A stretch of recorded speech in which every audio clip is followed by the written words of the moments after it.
días, amada iglesia.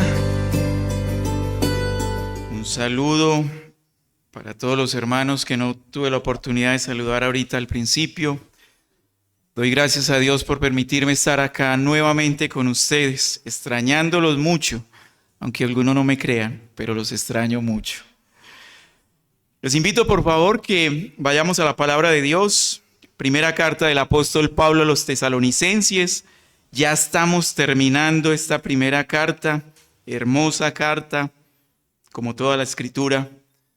Vamos a leer y a estudiar la última parte de la carta en el capítulo 5, versículos 12 al 28. Leo para ustedes la bendita y santa palabra de nuestro Dios. Os rogamos, hermanos, que reconozcáis a los que trabajan entre vosotros y os presiden en el Señor y os amonestan, y que los tengáis en mucha estima y amor por causa de su obra.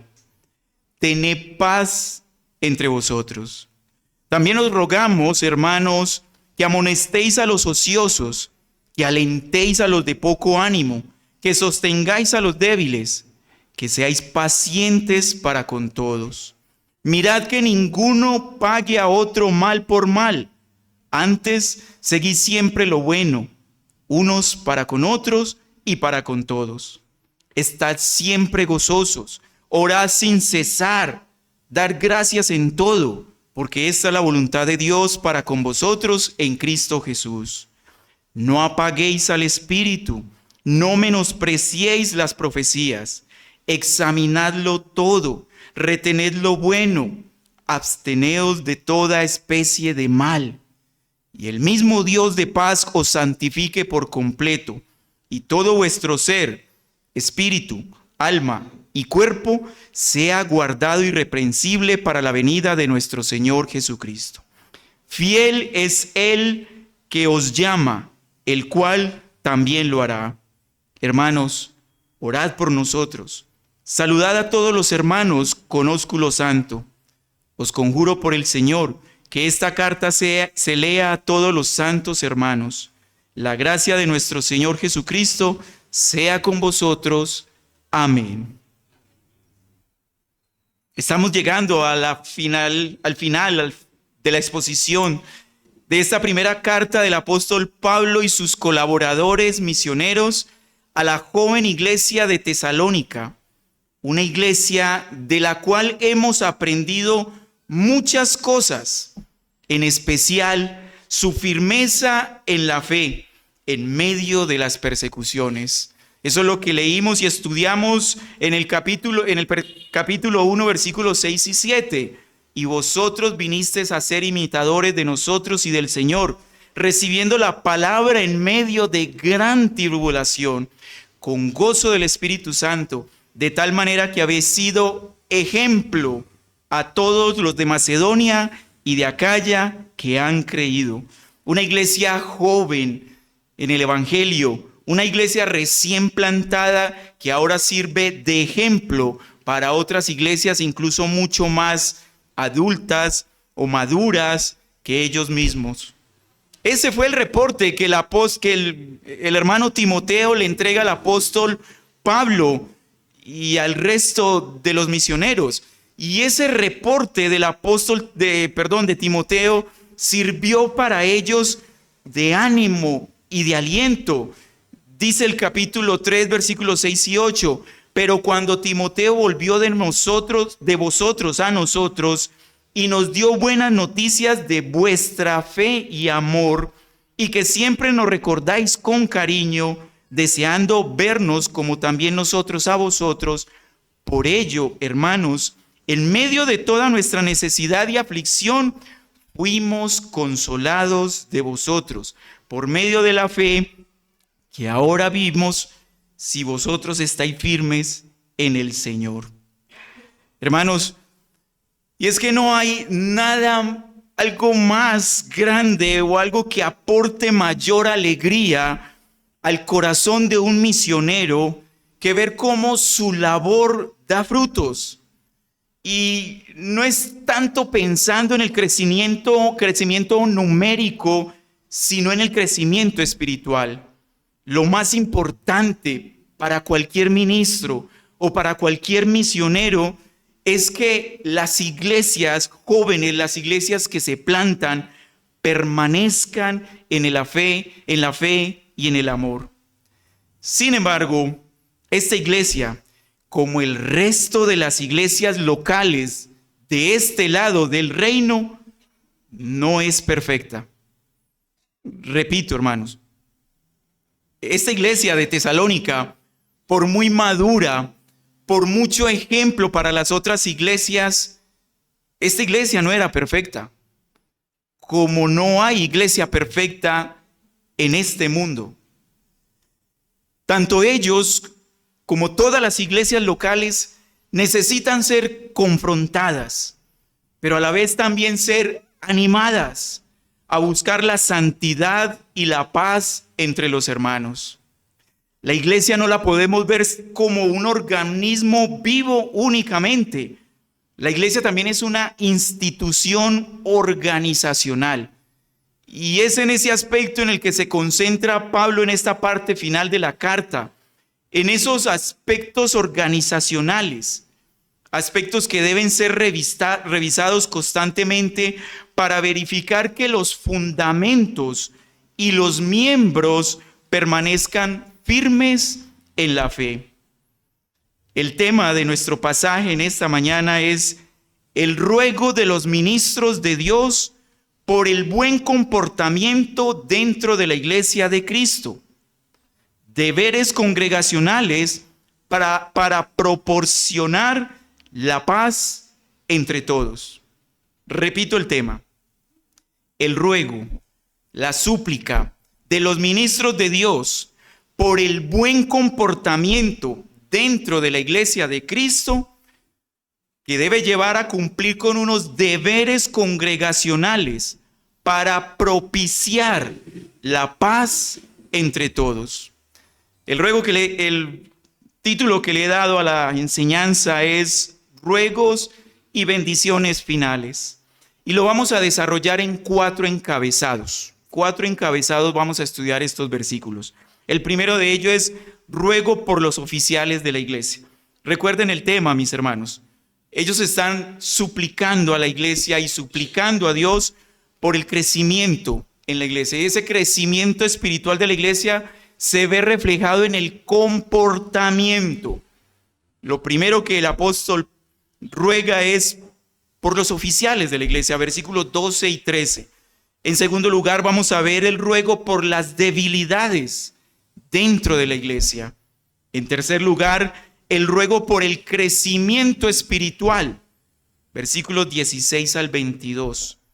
Y en cuarto y último lugar, vamos a ver el ruego por las bendiciones, versículos 23 al 28. Tengan muy presente esta palabra, hermanos, la palabra paz. Paz. Tened paz. Ténganlo muy presente, porque es allí donde vamos a desarrollar todo el mensaje.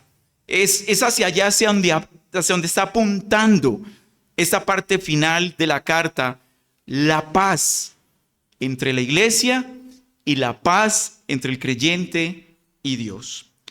El primer encabezado, versículos 12 y 13, es el ruego del apóstol por los oficiales de la iglesia, por aquellos hombres que trabajan para la iglesia. Aquí vemos claramente ese corazón pastoral, y no solamente de Pablo, sino del resto del equipo misionero. Todos ellos tenían el mismo sentir, un corazón pastoral de que la iglesia crezca, pero para que la iglesia crezca debe reconocer a aquellos hermanos que trabajan para la obra del Señor. Estos misioneros exhortaban a la iglesia para que crecieran en sus vidas espirituales. Recuerden, los hermanos de Tesalónica era una iglesia poco común, era una iglesia madura. Tenían el conocimiento claro, es decir, la doctrina la tenían clara.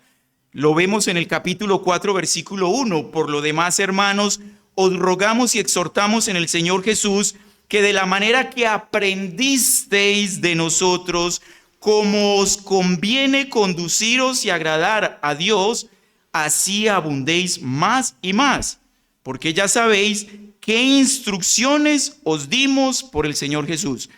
Ya la iglesia conoce la teoría, la doctrina está clara.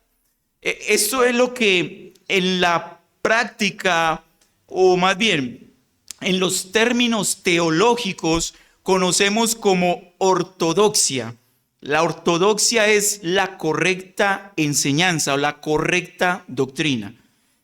¿Y dónde podemos encontrar la correcta doctrina? Única y exclusivamente en la palabra de Dios.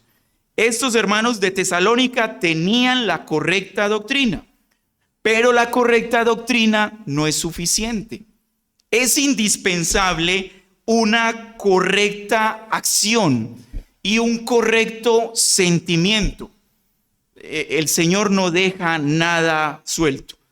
El Señor todo lo ve en unidad y todo lo ve en integridad.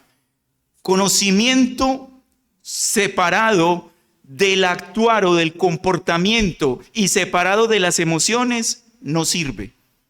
La Biblia es integral. La Biblia nos lleva entonces, vuelvo a utilizar términos técnicos, y lo hago es con el fin de que aprendamos y conozcamos, porque esos términos son necesarios. La ortodoxia, correcta enseñanza, nos debe llevar a una correcta ortopraxis, es decir, una correcta práctica o un correcto comportamiento que debe ir en armonía con la correcta enseñanza. Y por ende, una ortopatía, es decir, una correcta armonía entre las emociones, el comportamiento y lo que aprendemos. Esa es la vida integral del creyente. Su conocimiento, sus acciones, sus sentimientos. Nada queda por fuera de las manos del Señor. Por eso el apóstol comienza haciendo una súplica a aquellos hermanos que se les dificultaba reconocer a los líderes en la iglesia, a esos hermanos que se comprometían con sus vidas por llevarles una correcta enseñanza. Miren cómo arranca el versículo 12 del capítulo 5 que estamos estudiando. Os rogamos. Hay una súplica por parte del apóstol Pablo hacia los tesalonicenses. Os rogamos, hermanos. ¿Qué le está rogando el apóstol Pablo a ellos? Que reconozcáis a los que trabajan entre vosotros y os presiden en el Señor y os amonestan. Y esa parte final allí es muy importante. Presiden en el Señor y os amonestan. Hermano, estos dos aspectos en algunos hermanos dentro de la congregación, y al parecer allí en Tesalónica había ese problema, generaba una gran dificultad de aceptar y someterse a la autoridad delegada por el Señor en su iglesia. Los hermanos, la iglesia de Tesalónica tenía ese problema. Había dificultad en algunos hermanos de reconocer la labor, el trabajo, la dedicación de esos varones que Dios había puesto, porque no son varones, hermanos, que se imponen. No, es Dios el que los pone. Él es el que los llama, Él es el que los capacita y es Él el que les da la autoridad para presidir, es decir, para administrar, para supervisar la iglesia. Y no solamente eso, sino que es también Él, el Señor Jesucristo, quien les da la autoridad para amonestar en la iglesia. Y esto no es tan agradable. A las personas no les gusta, no les agrada tener a un superior y más aún tener a una persona que les esté amonestando cuando pecan. Sin embargo, el apóstol utiliza unas palabras tan sutiles para solicitar de que sean reconocidos por parte de la iglesia, os rogamos, hermanos, hagan esto.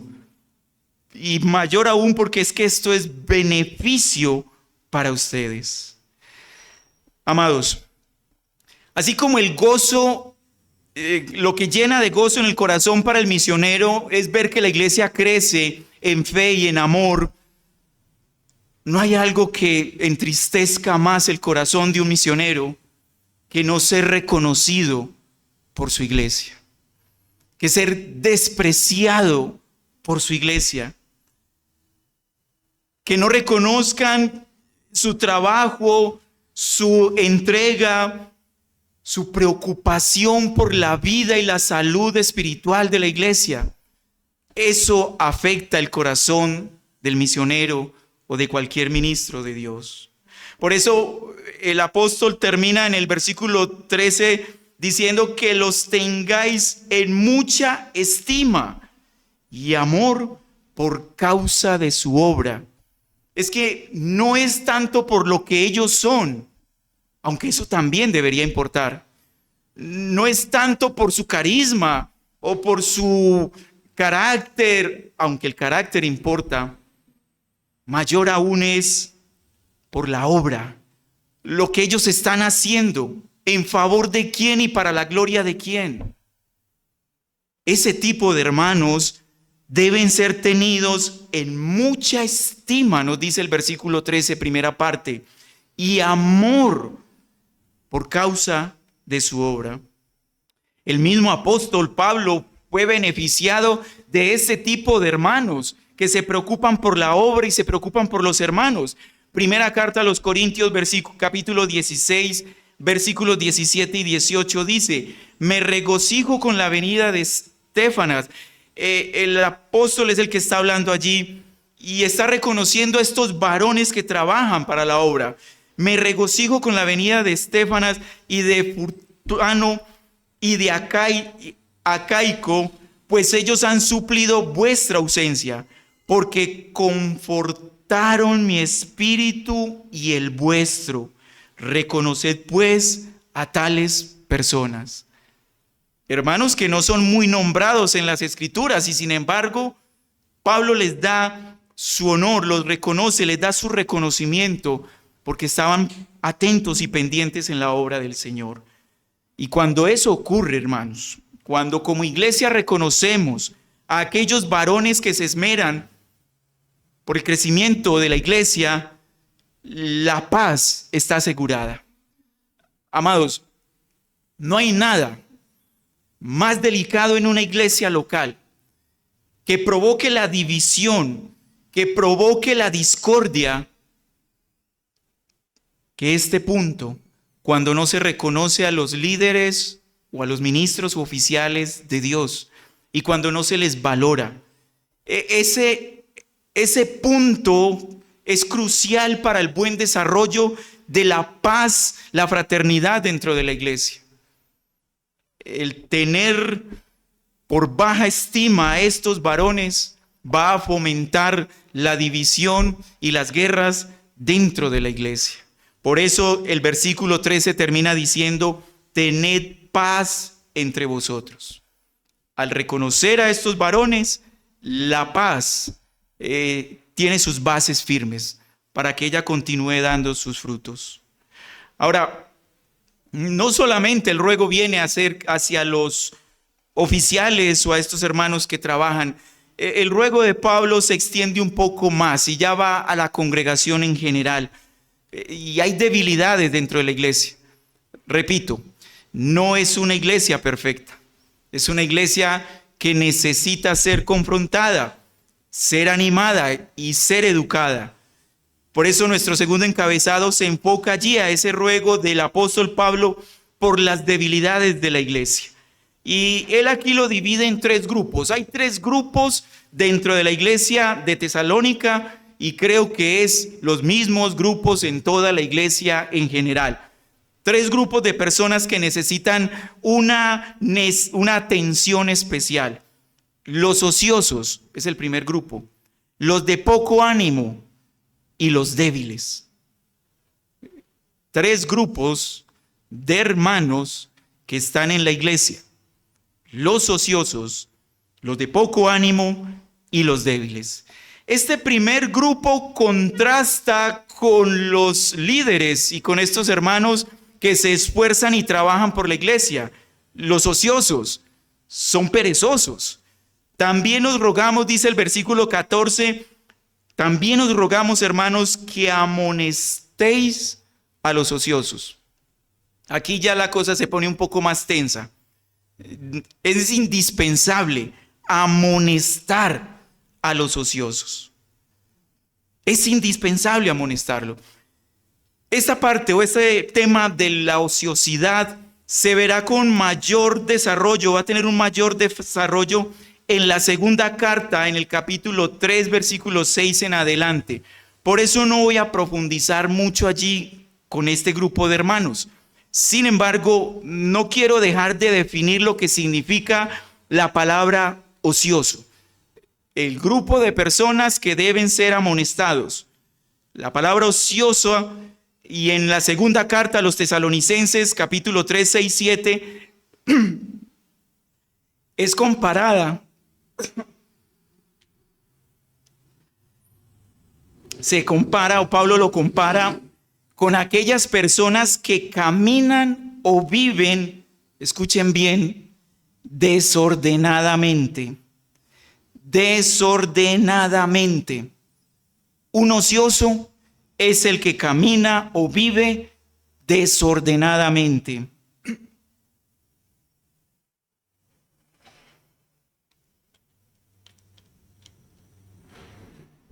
Es decir, es como un soldado que marcha a destiempo en las filas. ¿Han visto cuando los soldados marchan? Cuando marchan coordinados, ¿cómo se ve? Y si hay uno que no va al paso, inmediatamente se ve el error. Bueno, ese es el desordenado, ese es el ocioso. El ocioso es el que no camina conforme a los lineamientos de Cristo en su palabra.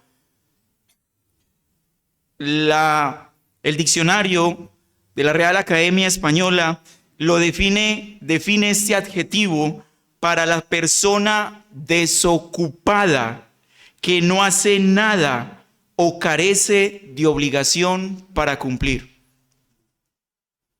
En la iglesia hay ese tipo de personas. Pero la obligación de la iglesia, hermanos, no es simplemente verlo y que se convierta como un paisaje. La obligación de la iglesia, claramente dice el texto, Pablo está haciendo un ruego, pero también está dando un mandato, y es amonestarlo. Amonestarlo. Y cuando estudiemos en la segunda carta, al capítulo 3, vamos a ver de que las palabras son fuertes. Son fuertes. A tal punto que el mismo apóstol recomienda y dice, con el tal no os juntéis. Y el Señor Jesucristo lo dijo más claro. El que no trabaja, ¿no qué? Es así de sencillo. Y hermanos, ya con esto empezamos a ver que es que el cristianismo no es para ociosos.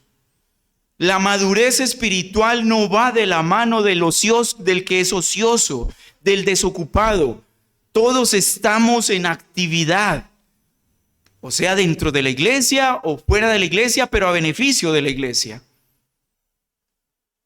Al hermano ocioso hay que amonestarlo, pero cuidado. Recuerden la regla para la amonestación. Hay una regla para amonestar. Y cada vez que vamos a amonestar hay que tener presente esto, que la amonestación es el cuidado del alma del hermano. Yo amonesto cuidando el alma del hermano. El propósito de la amonestación es restaurar, no destruir. Repito, cuando amonestamos debemos hacerlo con la intención de cuidar el alma del hermano. Sí, es un hermano inmaduro. Sí. ¿Está en pecado? Sí. ¿Pero qué necesita ese hermano? Ser restaurado, no ser destruido. Así que hay que tener cuidado con ese equilibrio. Hay que amonestarlo, pero con amor, cuidando de su alma, buscando su restauración, no de su destrucción. El segundo y tercer grupo que nos menciona el apóstol aquí, los de poco ánimo y los débiles, va enfocado a la palabra que les dije ahorita, ortopatía. El poco ánimo tiene que ver con los sentimientos, con las emociones. Los débiles tiene que ver con los sentimientos, la voluntad, las emociones. Ortopatía. Pero, ¿qué pasa con estos hermanos? Que no tienen claridad en la doctrina. Porque cuando hay claridad en la doctrina, es la doctrina la que me anima. Y es la doctrina la que me ayuda a estar fuerte. Las verdades en las Escrituras son las que me dan ánimo y son las que me ayudan a permanecer fuertes en medio de las circunstancias difíciles. Pero tanto el primer grupo, los ociosos, como estos otros dos, los de poco ánimo y los débiles, cometen pecado. Porque en ellos hay algo en común, un factor común en estos tres grupos, y es la incredulidad. Simplemente no le han creído a Cristo, no le han creído a su palabra. Esos tres grupos necesitan que aquellos de buen ánimo, que son fuertes espiritualmente, los alienten y los sostengan respectivamente. Pablo en la carta a los Gálatas capítulo 6 versículo 1 dice: hermanos, si alguno fuere sorprendido en alguna falta o en algún pecado, vosotros que sois espirituales, restauradle con espíritu de mansedumbre, considerándote a ti mismo, no sea que tú también seas tentado. Los fuertes espiritualmente tienen la obligación de ayudar y sostener a los débiles. Hermanos, esto es responsabilidad de la iglesia. Pero para poder ayudar al hermano débil, yo necesito estar fuerte.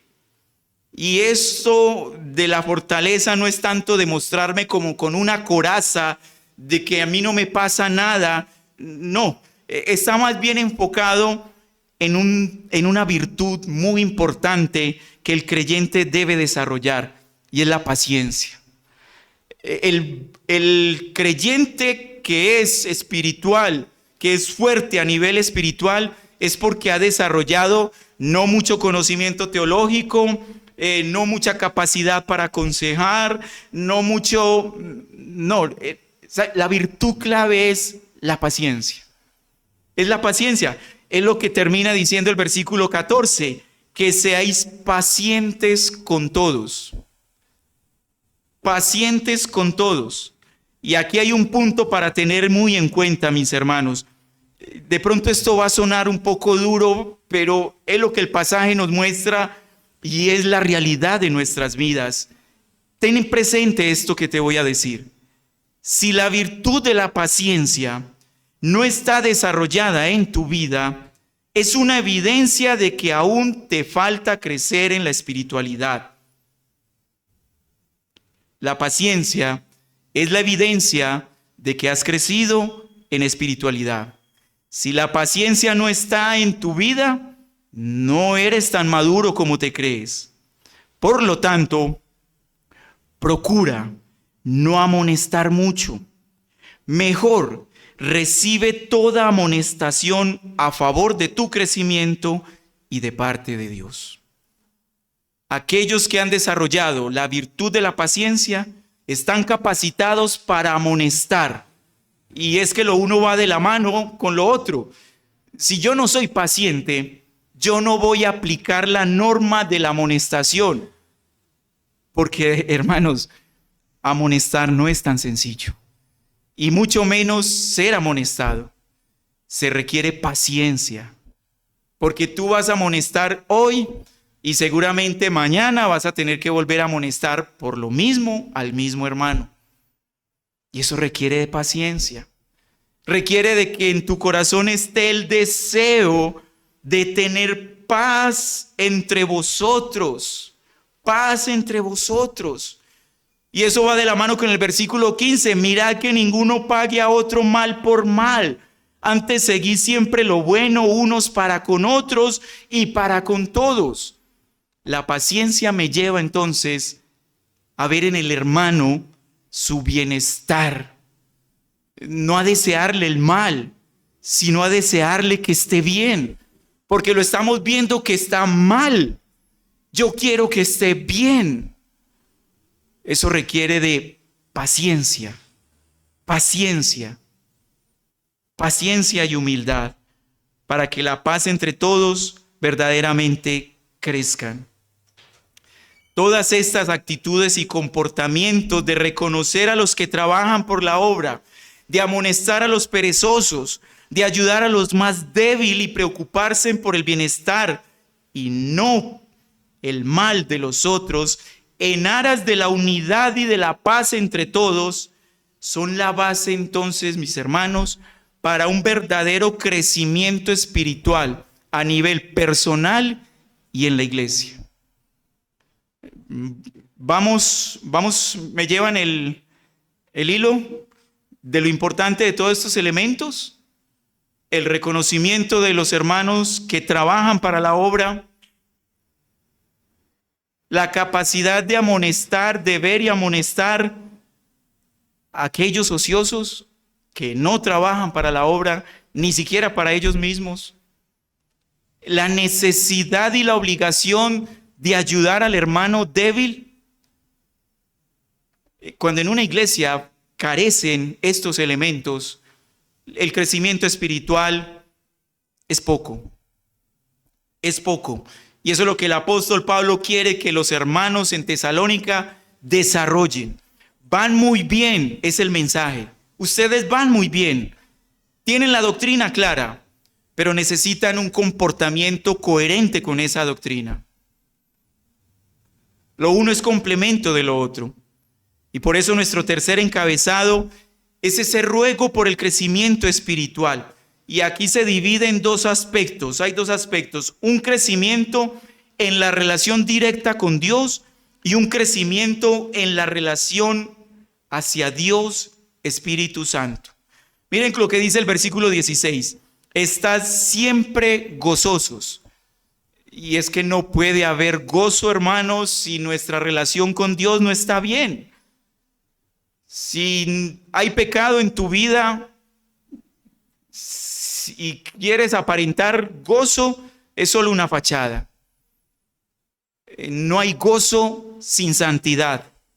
No hay gozo sin santidad. Y esa es la primera relación hacia Dios. Mantener el gozo, estar siempre gozosos. ¿Cómo se mantiene el gozo? Caminando en santidad, obedeciendo y mirando estos elementos que ya vimos en los dos encabezados anteriores. Pero no solamente eso, sino no dejar de orar. Orad sin cesar. Un hermano maduro, una iglesia madura, ora sin cesar. Primera aplicación, hermanos. Primera pregunta. ¿Cómo está tu relación con Dios? ¿Hay gozo en tu corazón? ¿Hay gozo? ¿Hay paz? De tal manera de que no te dé vergüenza acercarte a Dios y por eso hay gozo en tu corazón. ¿Qué tanto oras? Porque lo uno va de la mano con lo otro. Si yo digo que tengo una relación linda, gozosa con mi Señor, eso significa que el medio para mantener esa relación es la oración. No hay otro medio. Y oramos conforme a las Escrituras. Entonces, evalúate allí. Porque eso es lo que el apóstol quería que los hermanos en Tesalónica revisaran en sus interiores. Estar siempre gozosos, orar sin cesar. Y por eso, como resultado, dar gracias en todo. Cuando hay gozo, cuando hay oración, la oración me lleva a manifestar la dependencia de Dios. Hermano, Las circunstancias pueden ser difíciles y sin embargo el creyente con estos elementos en mente y siempre presentes dará gracias a Dios por todo, aún por las cosas malas y negativas, porque él sabe que al final de cuentas todo eso obra para su bien. Dad gracias en todo, versículo 18, porque esta es la voluntad de Dios para con vosotros en Cristo Jesús. Nuevamente, amado hermano, amada hermana, ¿das gracias a Dios por todo? Porque es muy fácil dar gracias a Dios cuando las cosas están bien, ¿verdad? Es muy fácil dar gracias a Dios cuando las cosas están bien, pero ¿das gracias a Dios cuando las cosas están mal? ¿Reconoces que viene de Dios? Esa es la voluntad de Dios. Esa es la voluntad de Dios. Entonces, como dice el apóstol Pablo, ¿recibiremos lo bueno y desecharemos lo malo de parte de Dios? Dad gracias en todo. Los hermanos en Tesalónica necesitaban de una exhortación especial.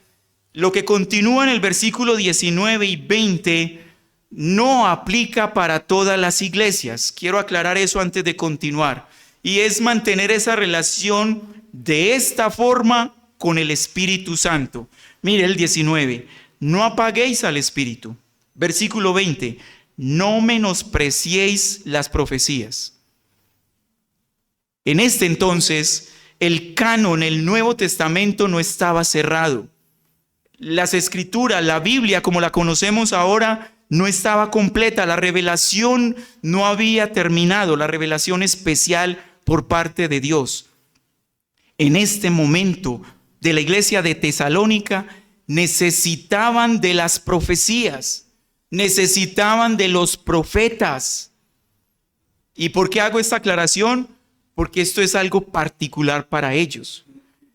Y el versículo 19 no lo podemos entender si no entendemos ese contexto histórico. Era indispensable que hombres inspirados, tomados por Dios, anunciaran la voluntad de Dios. La palabra profecía o profeta es el que profiere o pronuncia la voluntad de Dios. Es alguien que proclama el pensamiento de Dios. Y este es el mismo contexto del Antiguo Testamento, llevado a cabo en el Nuevo Testamento en los inicios de la iglesia primitiva. Terminada la revelación especial, terminada la función del profeta. Porque ahora, como el mismo apóstol Pedro dice, tenemos la más fiel profecía escrita en la Biblia. No necesitamos, pero ellos sí necesitaban de ello. Y el apóstol los exhorta, los anima para que no apaguen el espíritu. Y es que si es el espíritu el que transmite su mensaje a un hombre y este hombre es despreciado, entonces es el Espíritu Santo el que ha sido despreciado. Y en la iglesia de Tesalónica habían personas que despreciaban la profecía. Despreciaban entonces al Espíritu Santo de Dios, que es el que da la profecía. Pero eso no había que hacerlo simplemente porque se levantó un profeta y dijo en el nombre de Dios esto y ya los hermanos tenían que creerlo. No, eso había que hacerlo con mucho cuidado, con mucho tacto. Y por eso el versículo 21, examinadlo todo, retened lo bueno. Se levantó un profeta, hay que examinarlo. Va en línea con todo lo que nos han enseñado y con lo que conocemos del Antiguo Testamento. Esa era la tarea que tenían que hacer los hermanos de Tesalónica. Compararlo a la luz del Antiguo Testamento, porque el Nuevo estaba en construcción. ¿Qué nos toca hacer a nosotros en estos días? Porque ese examinarlo todo aún es vigente hoy día. ¿Qué debemos hacer nosotros? Mirar que quien predica, quien enseña la palabra de Dios, está en línea y acorde con la voluntad revelada de Dios en las Escrituras. No es simplemente que se levantó un profeta como los falsos profetas de nuestro tiempo, y dicen que en el nombre de Dios dicen y hacen y deshacen, y toda la iglesia simplemente dice amén. No es así. ¿Qué está diciendo ese hombre? Y si está acorde con la voluntad de Dios revelada en las Escrituras, ese examinarlo todo sigue vigente. Absteneos de toda especie de mal. Si dentro de lo que se enseña es mal, el creyente no puede participar de ello. Así el más ungido de los ungidos esté parado en el púlpito, si está incitando al mal o al pecado, claramente el apóstol está diciendo, no obedecemos, nos abstenemos de toda especie de mal. Finalmente, la iglesia de Tesalónica ya está preparada con todos estos elementos para escuchar las bendiciones que Dios prometió dar a su iglesia. Y aquí hago un paréntesis, amados. Por lo general se quiere recibir la bendición sin preparación. Y es por eso que llevamos a tantos errores. Porque estamos deseosos de las bendiciones. Pero ¿qué tan preparado está tu corazón para entender y recibir la bendición de Dios? Ya la iglesia está preparada.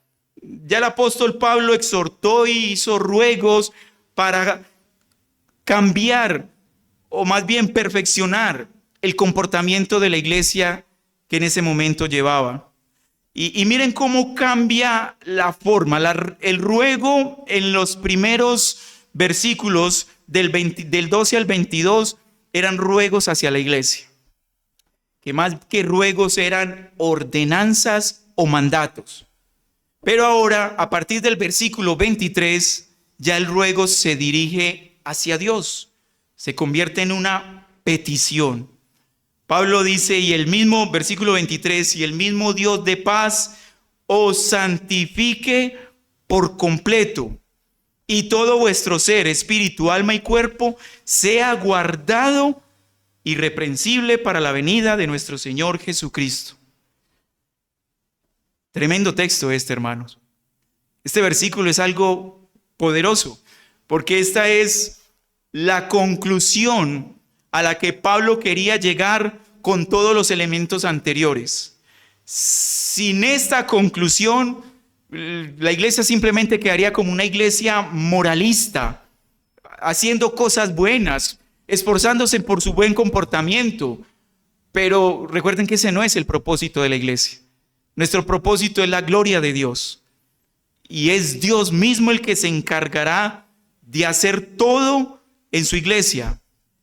Pero hay algo fundamental en la voluntad de Dios, y es la santificación para todos. Pero no es una santificación pequeña o menguada. No, el texto es claro. El Dios de paz os santifique por completo. No es solo tu alma la que Dios va a santificar. No es solo tu cuerpo. No, son los dos. Cuerpo y alma. Y aquí toca hacer otra aclaración con relación a lo que el apóstol dice, vuestro ser, espíritu, alma y cuerpo. Y quienes sostienen la doctrina o la enseñanza de que el cuerpo está compuesto por 3 elementos, toman este versículo.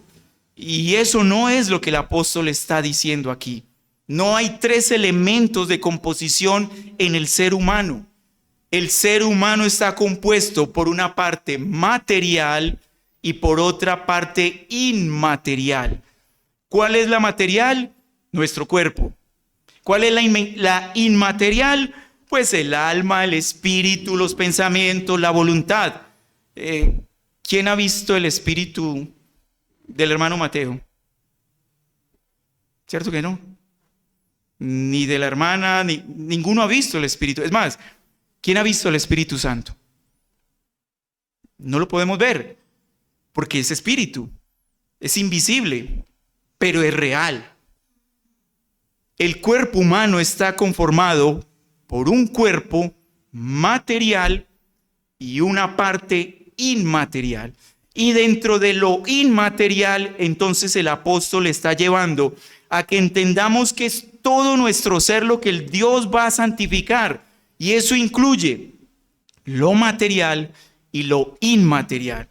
Dentro de lo inmaterial está el espíritu, el alma, tus pensamientos, tus deseos, tus emociones. Todo eso, hermanos, será santificado. Dios prometió hacerlo y Él lo va a hacer. Versículo 24. Fiel es el que os llama, el cual también lo hará. No es en nuestras fuerzas que nos santificamos, es en las fuerzas y el poder de Dios. Pero esto no será pleno, esto no terminará. Nosotros no tendremos esa santificación por completo, sino hasta que el Señor Jesucristo regrese. Por eso el versículo 23 dice de que Él nos va a guardar irreprensibles para la venida de nuestro Señor Jesucristo. Es allí donde la santificación completa se llevará a cabo. Y hermanos, esa debe ser la mayor esperanza de cada creyente. Pregunto, ¿quién de ustedes no lucha con el pecado? ¿Hay alguien aquí que no esté luchando por el pecado? Voy a cambiar la pregunta. ¿Hay aquí algún pecador? ¿O soy yo solo el único pecador? Ok, no estoy solo en este lugar. Si somos pecadores, redimidos, pero aún no glorificados, tenemos una lucha constante con nuestro pecado, ¿verdad? Porque el Espíritu Santo que mora en nosotros quiere santificarnos, pero la carne que aún mora en nosotros, ese remanente de pecado, no lo quiere. Lo espiritual se opone a lo carnal. Esa lucha es del apóstol Pablo y también es de todo creyente. Por eso, el mayor deseo, el mayor anhelo, mis hermanos, de todo creyente debe ser su glorificación. Cuando esa lucha interna desaparezca. Y eso solamente va a ocurrir cuando nuestro Señor Jesucristo regrese. No hay otro momento. No habrá otro momento. Mientras tanto, debemos continuar con esa lucha. Pero la Escritura nos manda a mortificar esos pecados, a hacer morir las obras de la carne. Esa es nuestra responsabilidad. Y mientras más hacemos morir esas obras de la carne, entonces esa lucha mengua. Pero si tú no haces morir las obras de la carne, esa lucha se intensifica. Y amados, esa es la voluntad de Dios. Esa no es solamente nuestra voluntad. Esa es la voluntad de Dios. La voluntad de Dios es nuestra santificación. Y de esa manera podemos tener paz con Dios y paz con nuestros hermanos. Por eso Pablo, reconociendo sus debilidades, le pide a los hermanos que continúen orando por ellos. Versículo 25, hermanos, orad por nosotros. Qué importante es la oración.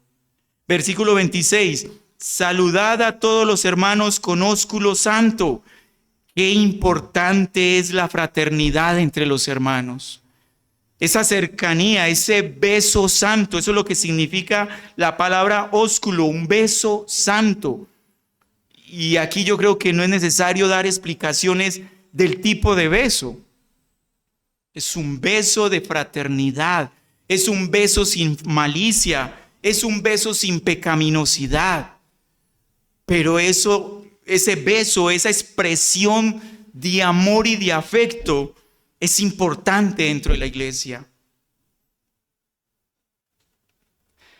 Voy a abrir mi corazón, esto no lo tengo en mi sermón, pero voy a abrir mi corazón con ustedes en especial, mis hermanos. Hay veces que me da un poco de tristeza el ver que hay distanciamiento entre ustedes mismos. Que ni aún un abrazo Ni un beso santo somos capaces de compartir entre nosotros. Es importante, es que somos hermanos. O sea, aquí no nos estamos reuniendo los desconocidos del municipio de Barbosa. Cada 8 días nos reunimos las mismas personas. Y sin embargo existe cierto distanciamiento entre ustedes o entre nosotros. Amados, que el Señor nos ayude a cultivar esto. Saludad a todos los hermanos con ósculo santo. Esto no es pecaminoso y no lo debemos hacer de una manera maliciosa ni pecaminosa. Eso lo que hace es fortalecer nuestra relación entre hermanos y con Dios.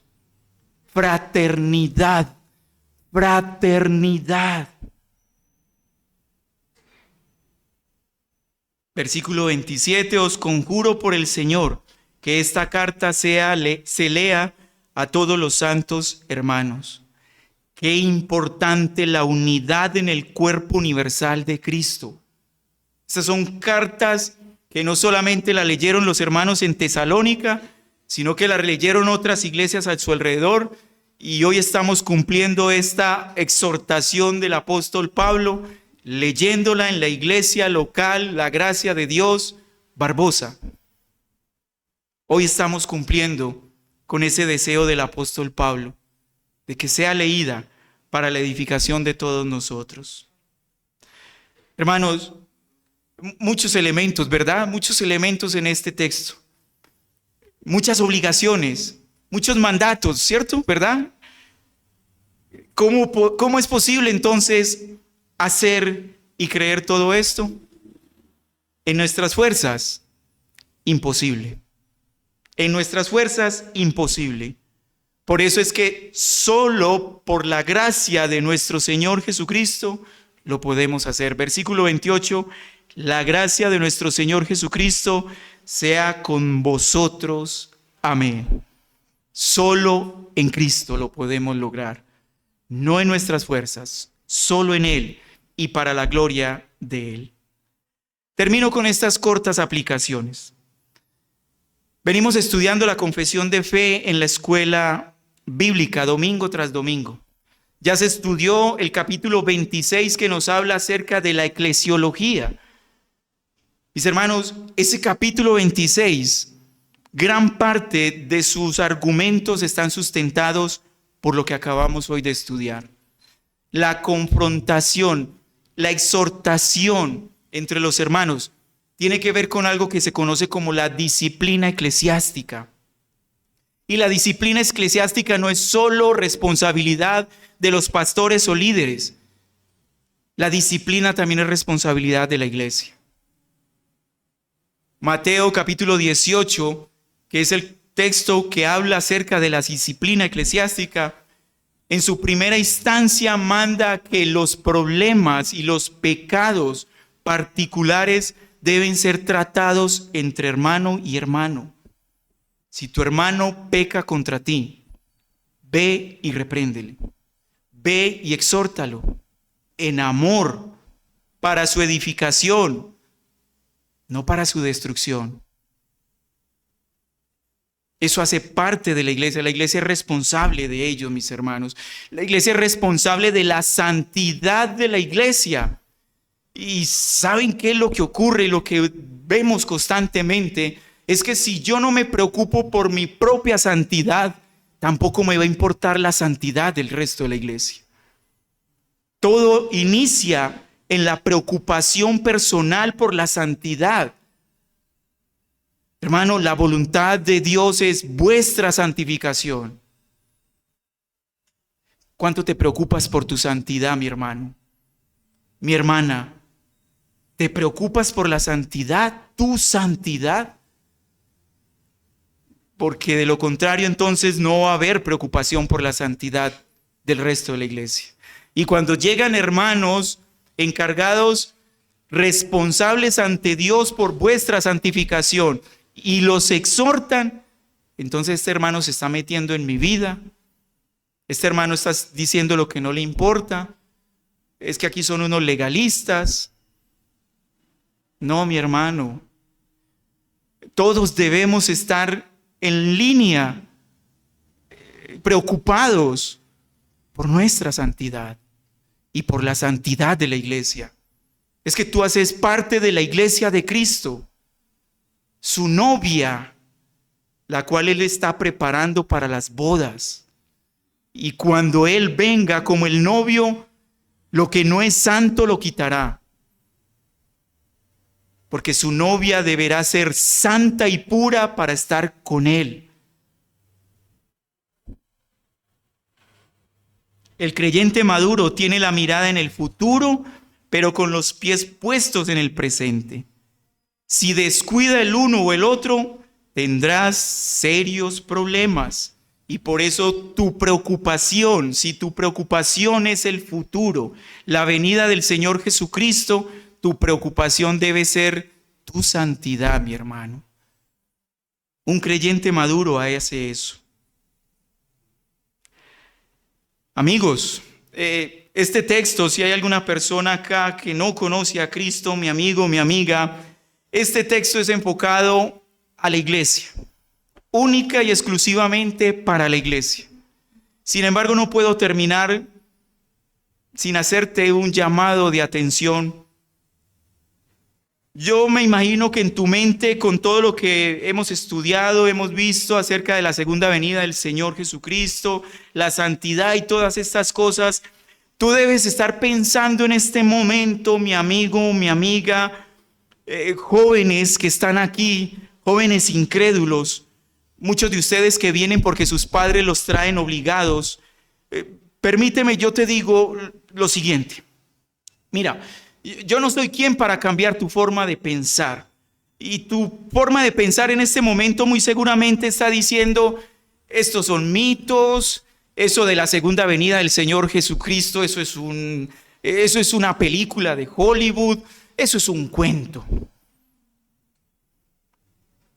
Ok, vamos a suponer que tú tienes la razón en esa forma de pensar, de que esto es un mito, de que esto es un cuento, de que el Señor Jesucristo no regresa y que no va a regresar a juzgar y que los que no creen en Él serán condenados al infierno eterno y que los que creímos en Él seremos salvos. Vamos a suponer que eso es un cuento, ¿sí? Vamos a suponer que es un cuento. Eso no ocurre. ¿Tú qué pierdes o tú qué ganas con esa posición? Nada, ¿verdad?